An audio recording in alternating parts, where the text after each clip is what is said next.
Dr. Rober gave an interesting talk explaining license and liberty, but the guidelines of the scholarship state that I could make anything in response, so enjoy this time-lapse of me painting. Just kidding.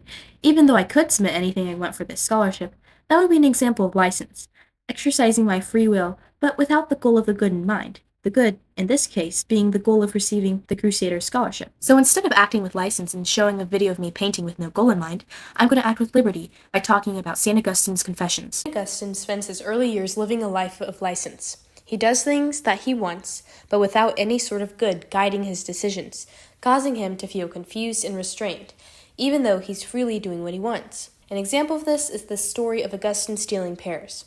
After describing his theft, he writes, quote, "I had no wish to enjoy the things I coveted by stealing, but only to enjoy the theft itself and the sin." This can relate back to Dr. Roper's example of eating bacon. When Dr. Roper was exercising license, he realized that he could eat an excessive amount of bacon, so he did, for no other reason than because he could.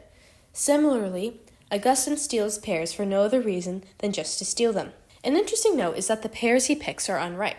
The unripe pears can symbolize the bitterness of sin, and that sin can never be good or liberating in any way, but will always be bitter and foul.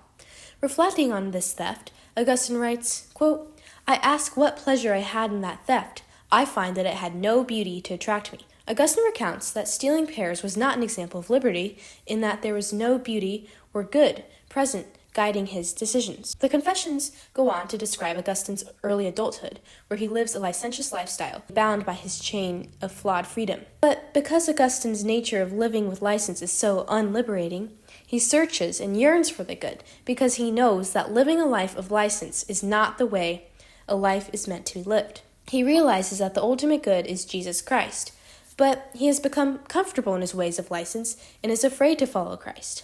Finally, though, Augustine has a turning point. Augustine, in feeling captive of his sins, flings himself underneath a fig tree. Suddenly, he hears a child singing, "Take it and read." Augustine replies by opening his Bible, which reads, "Arm yourselves with the Lord Jesus Christ. Spend no more thought on nature and nature's appetite." Augustine reflects that after reading this, quote, "the light of confidence flooded into my heart," end quote. Here, Augustine chooses to believe and chooses to follow God. Here is where Augustine exercises liberty.